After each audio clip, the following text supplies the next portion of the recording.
Je m'attarde plus sur le groupe électrogène fuel, puisqu'on vient de voir que le gaz n'était pas adapté à nos bâtiments tertiaires.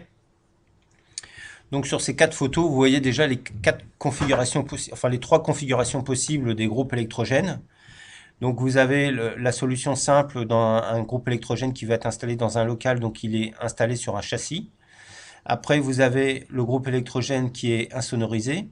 Donc ce groupe peut être installé à l'extérieur ou dans un local. Et vous avez un groupe électrogène, un conteneur.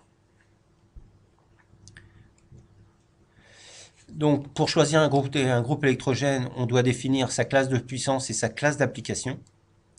Donc la classe de puissance, les plus courantes sont la classe PRP et la classe ESP.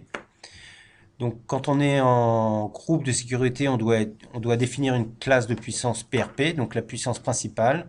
Par contre, lorsqu'on fait uniquement du remplacement, on peut définir un groupe en classe ESP.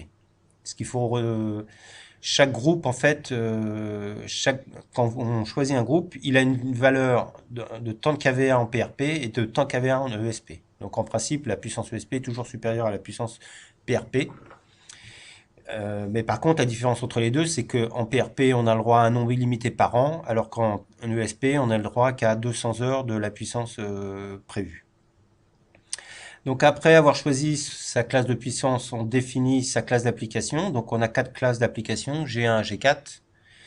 Donc nous, pour les installations de sécurité, on utilise une classe G2.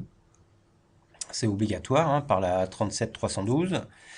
Et la classe G2 permet au groupe d'avoir des caractéristiques équivalentes à la source EDF pour les récepteurs.